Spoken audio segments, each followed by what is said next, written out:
When I'm out walking around, I often wonder about the lives of people I encounter while they're on the job. What made them want to have that job in the first place? Is it hard? Do they see themselves doing that forever?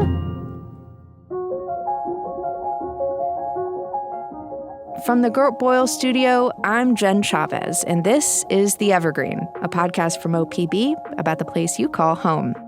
My natural curiosity about such things is one of the reasons I became a journalist. And we know from the very fact that you listen to OPB that you are a curious person too. So we created our At Work With series, where we ask Pacific Northwesterners with interesting jobs your questions about what it's like to do what they do.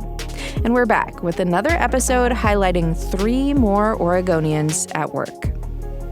First up, the art of burlesque has a long history on stage in the Pacific Northwest, and today burlesque performers are keeping the tradition alive. We learn more about the risque art form from a longtime performer who also teaches burlesque dance to others. It's Friday night, and the crowd's here for a show at Northeast Portland's Alberta Rose Theater. Good evening, and welcome to the Oregon Burlesque Festival. We invite you to make your way to your seats as the show is about to begin. One of the dancers on tonight's bill has been performing burlesque for almost 15 years.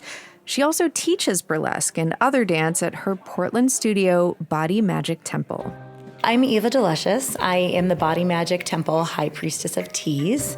And what I do is help people step into their confidence through dance. In the green room of the Alberta Rose, Eva Delicious, for this story she's going by her stage name, gave me a quick primer on burlesque as she did her hair and makeup. It's an art form that invites people to celebrate themselves, their bodies, their expression in a lot of different ways, usually through dance and movement, very often through striptease and peeling.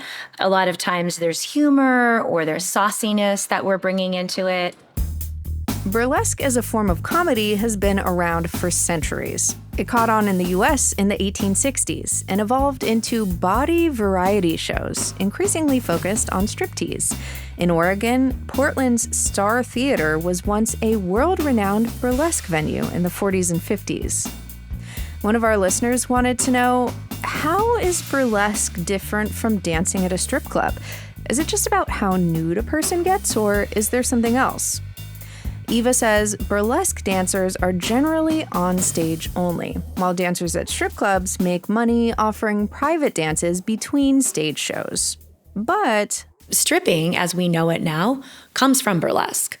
When you used to go to a strip club, it was basically like a burlesque show. Fancy costumes and props, and people would do 20-minute acts and things like that. We're kind of like cousins. As for nudity, it varies from place to place, but some undressing is involved, though you wouldn't guess it from watching the movie Burlesque with Cher and Christina Aguilera. What is this place, a strip club? Strip club? Honey, I should wash your mouth out with Jägermeister. We would all love revolving stages and fancy costumes and all of that, but like the whole way they presented it, all of us are like, oh, there's no way you're making money. There are certainly some fancy costumes in real-life burlesque, though. And this one, I'll show you this one because this is one. At Eva's dance studio, we peruse her costume rack. This one, actually, exactly. The rhinestoning just got completed. Displayed around us are feather fans and boas, bedazzled headpieces, props, and some of Eva's childhood dance memorabilia. So there's my mom putting makeup on me from an old newspaper article from our dance recital, and some photos of those costumes. Yeah, me looking very proud at age 3 and 4. A lifelong dancer, Eva was introduced to burlesque in the 90s while living in San Francisco. A few years later, after the birth of her second son, she attended one of the first ever burlesque festivals. She loved how smart the humor was and how much fun everyone was having on stage. Up there, owning it. Just doing their thing and having a great time and getting to tell the story that they wanted to tell. She was inspired to try out some classes herself and had a blast. So she started performing while raising her kids, and she loved it. I was having a great time doing it. And I thought, oh, maybe at some point I would do my own show or I would teach, because it felt like such a gift that I had been given. It sort of felt like my responsibility to pass it on. At her dance studio in Portland, Eva and her fellow high priestesses offer burlesque lessons for dancers of all levels, in person and online. Burlesque 101 covers the basics of putting together a solo act. How do you do your hair? How do you do your makeup? How do you pick your costume? How do you find music? How do you map your music so you can sort out choreography? We teach them some moves, and then also, how to find what's in themselves. Eva says students often come to her at a time of change in their lives. They've maybe gotten divorced or are coming into themselves more fully.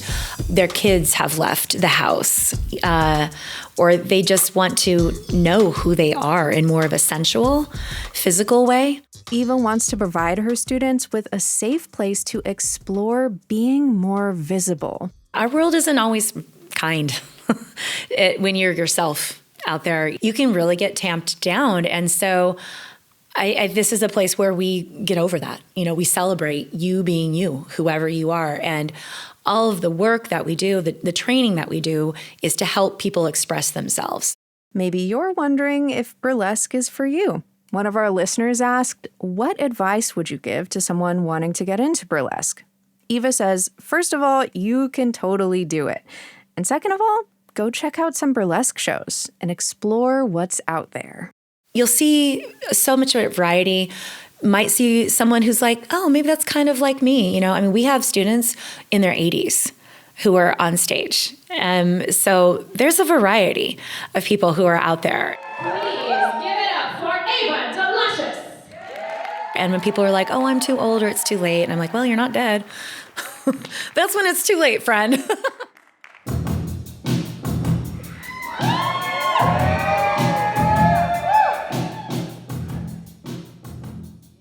From the glitz and glam of burlesque to the daily life of a private eye. From Sherlock Holmes to Veronica Mars, this profession seems pretty glamorous too in TV shows and movies. It's a world of trench coats, dimly lit offices, and adrenaline-filled chases.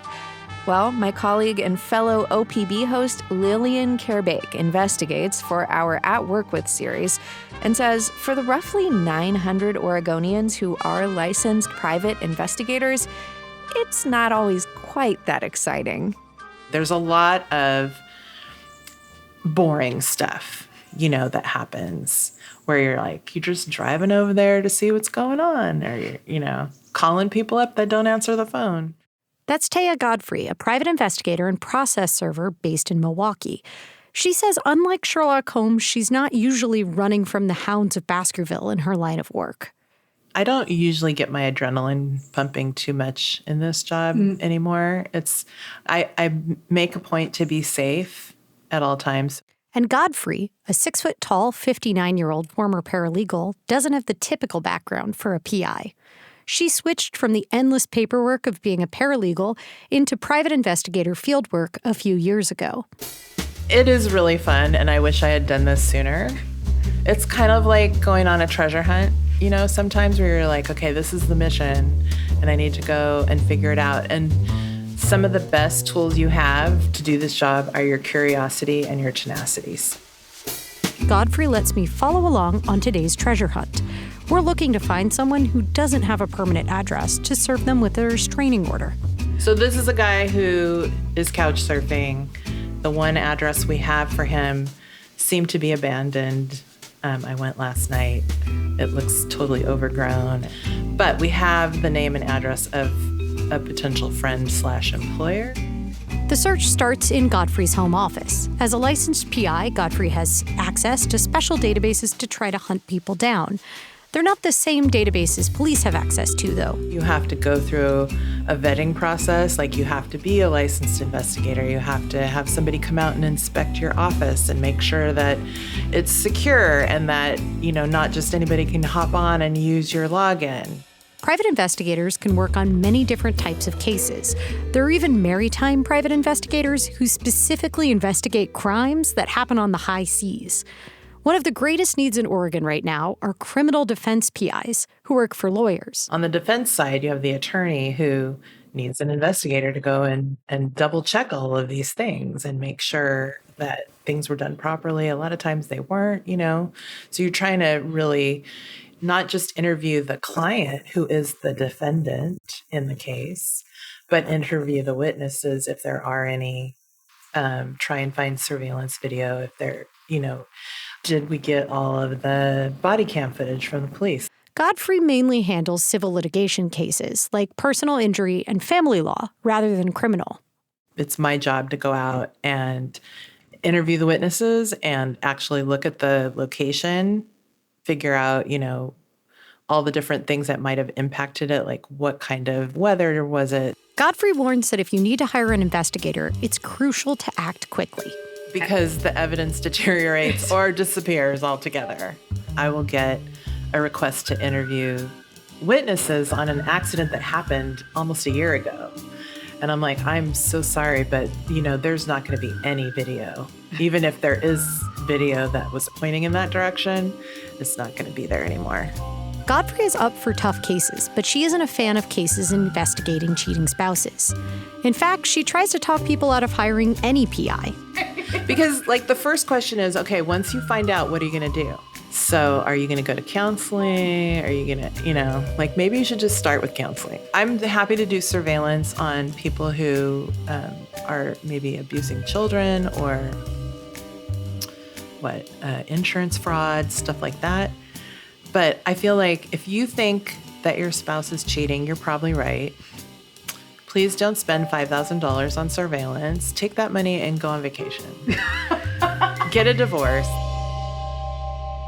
Once Godfrey has done some investigation for addresses on her home office computer, we head out. First, we have to stop by the bank so she can get a chunky stack of processed server paper notarized. Then we head into Portland to look for the last known address. While we drive, I ask her some questions from listeners. What kind of person would be good at your job? Anybody who is not afraid to talk to strangers. The things that you really need are curiosity and tenacity, and maybe some computer and tech skills. For decades, the typical private investigator was a retired police detective who opened up their own shop. But Godfrey says nowadays it's become more common for people from different fields, like her paralegal background, to get licensed as PIs. And national statistics show that about 43% of private investigators in 2023 were women. That wasn't always the case. 2 decades earlier, men outnumbered women in the field 2-1. Godfrey says that sometimes being a, quote, woman of a certain age is to her advantage in this job. I had to serve a gentleman who owns a couple of THC establishments, and he was never home. He was always somewhere. And the way that I found him was by going to one of the stores and, pretending that I knew him and talking to the person behind the counter, and they told me all kinds of stuff about him. Because I was just like, oh, is so-and-so here? I wanted to say hi, And yeah, people will tell me all kinds of things. It's great. Back in the car, we arrive at the address to try to serve a restraining or protective order on today's target. It's a small house on a side street in Northeast Portland, and Godfrey knocks for about 4 minutes straight at the door. The lady who answered the door finally, after I knocked, I knew I could hear somebody in there. So that's the thing is, if I can hear somebody moving around in there, I'm just going to keep knocking until they're like, all right, okay. The person who answered turned out to be the ex-wife of today's target. So this address is a dead end. Godfrey needs to do some more sleuthing. But such challenges are part of why Taya Godfrey finds her work rewarding. I didn't think I would ever specialize in being like the person who could do hard to serves, like me. But like I said, you have to be curious and tenacious, and you just follow every lead, and don't be afraid to call people and email them, bug the crap out of them. The best part of my job is when I actually get to help somebody who really, really needs help, like with a protective order or, getting a client served where nobody else has been able to get them served. Like I'm like the third or fourth person they've tried, and I get them, From behind a hedge in Northeast Portland, this is Lillian Kerbake for OPB. I've hidden behind hedges. I have hidden But behind you're 6 feet tall. cars. How are you hiding behind hedges? Hey, these laurel hedges can be like 20 feet tall, right? Coming up after a break, what it's like to serve as a court-appointed special advocate. Thanks for listening to The Evergreen, a podcast from OPB about the place you call home. If you dig what you hear, subscribe to us on your favorite podcast app, and we'll brighten your Monday morning just a little bit with something new and exciting to listen to each week. You can also follow OPB on Instagram at OPB Photo to see video dispatches from our Outwork With series and much, much more.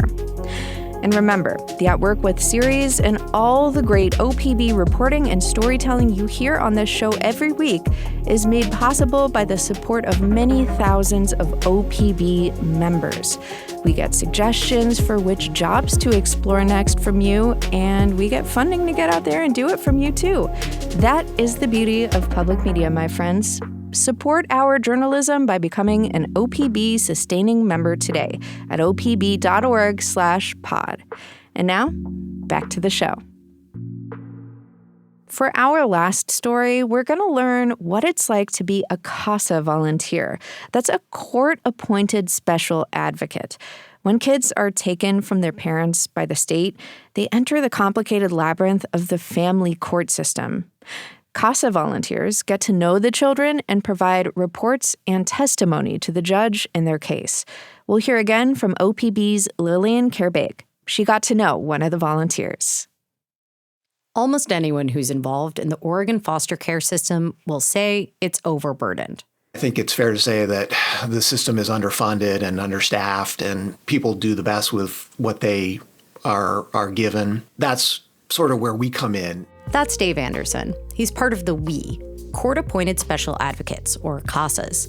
CASA is not the same as being a mentor or a social worker.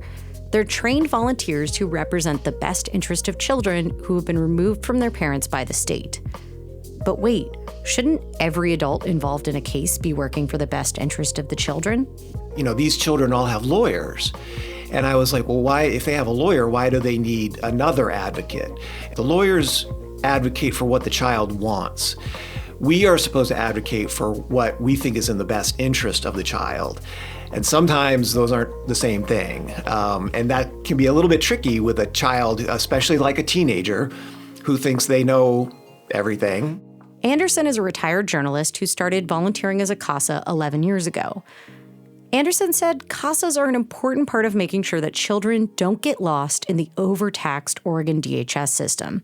As volunteers, they can focus. Giving it 100% to those kids. So what exactly does 100% look like? Generally, CASAs work with one kid or siblings at a time, and they'll stay working with that child until they've been placed in a safe, permanent home, which can take a few years. They'll volunteer between 2 and 10 hours a week.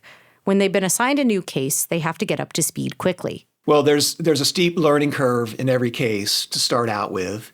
You want to talk to the children. You want to talk to the parents, the lawyers, if there's any therapists, teachers, doctors. Sometimes you'll be handed a file that's inches thick. But it's not all reading. Anderson says getting to know the children and building trust is the most important part of the work. Sometimes children might have complicated or difficult needs, but often what they ask for is surprisingly simple. Play basketball. Anderson, who is a rare male CASA volunteer, gets mostly assigned boys. Play basketball or chess is a standard request from the children he works with. It's hard to develop some rapport sometimes with teenagers, but you just have to approach them on their terms. We are required at a minimum to go and see the children once every 30 days to make sure they're healthy, not being abused, either emotionally or physically, that everything is, going okay. I might try to go more often than that, but a typical visit is just going, seeing the kids, chatting with them, playing basketball for half an hour, and then playing chess for half an hour. and then, talking with them a little bit. Building that relationship with the kid looks different for every case. Anderson was assigned a 15-year-old boy who was being hoteled, placed in a hotel with a social worker because there weren't enough foster families on Hayden Island, which is a pretty tough living situation. So it was almost like he was surrounded by a moat and being held, and there's a Burger King, I think, across the street. This kid was not terribly easy to work with. And so I was nervous, and I knew he was going to try to put up a front or whatever. So we went across the street. I bought him lunch. We're sitting there. I get my grilled chicken sandwich, and I go to eat it, and I bite into it, and the chicken patty slides out of the sandwich and onto the floor. I say a bad word. He starts laughing hysterically. I pick up the chicken patty, I sort of half-heartedly wipe it off, and then I eat it. And that built so much credibility. He was like, oh my gosh, I can't believe you just did that. And after that, we had a great relationship. It's not always laughter, though. The work is often tough, sometimes heartbreaking. But Anderson gets to be a voice for the children who can't speak for themselves. That's a key part of the job, is reporting to the court. And I'm not beholden to anybody in that courtroom except the children. That's my sole focus. And so judges, I found, are very, very appreciative of the work that we do. They almost take what we say more seriously than what any other of the parties in the courtroom say. A listener asked if Anderson feels able to push back on the state's recommendations as a volunteer. Doing so was actually one of his proudest cases as a CASA. The mom had several chances and just could not kick drugs. She was found living in a box in a Safeway parking lot with her son. And he was removed from her. Again, he was 2 years old and sick at the time. So it didn't look good. And she had a couple chances at rehab that didn't work. And I got to talk to her and got to know her pretty well. And the state wanted to change the plan to adoption or guardianship and remove her parental rights. And I said, no, let's give this one more chance. And the mom and the child were placed in a specific program that was designed for moms with young children who were addicted to drugs. And that worked. And that was one of the most gratifying cases that I've worked on, because the state was ready to give up on mom. And I was like, no, I can feel that she really loves him, that there's a spark there, that, she wants this to work. And thank goodness it did. There's huge systemic issues in foster care bureaucracy, and the hard work of CASAs isn't going to fix an overall broken system. But Anderson says the frustration is worth it when he can make a real difference in a child's life, a small contribution to making the world better. You step back and you sometimes, think about what they're going through, and that's really rough. But you are helping bring a little joy to their lives. And in the long term, you are hopefully bringing the foundation, the stability that they need to truly, be happy and fulfill their potential. He said there's no perfect volunteer except anybody who has an interest in helping kids. Everybody brings their own skill set. As rewarding as the work is, Anderson is careful to manage his expectations. He doesn't dwell too long on past cases. I'm curious about how some of my kiddos have, turned out and where they are and how they're doing, but there's always the next case, and that's where you put your energies and focus on what you can do. You can find a link to our At Work With series in the show notes. And check out our social media videos with folks you heard in this episode. We'll also link to those in our show notes. Also, please send us suggestions for who you would like to hear from. Is there a job you've always been curious about? Or a specific person who you think might be fun for us to hear from? Go to our website, opb.org/theevergreen, and let us know. Thank you for listening to The Evergreen, a podcast from OPB. If you're here listening right now, you are part of our podcast family. And we want to shout out one of our lovely listeners who recently left us a kind comment about our show online. At Sieta666 on YouTube left a comment about our episode on Marie Equi, the woman who became the namesake for Portland's only lesbian bar. They say, quote, I got to study her for an undergrad assignment nearly a decade ago. What an absolutely fascinating woman. And having her as part of our history makes me a bit prouder to be an Oregonian.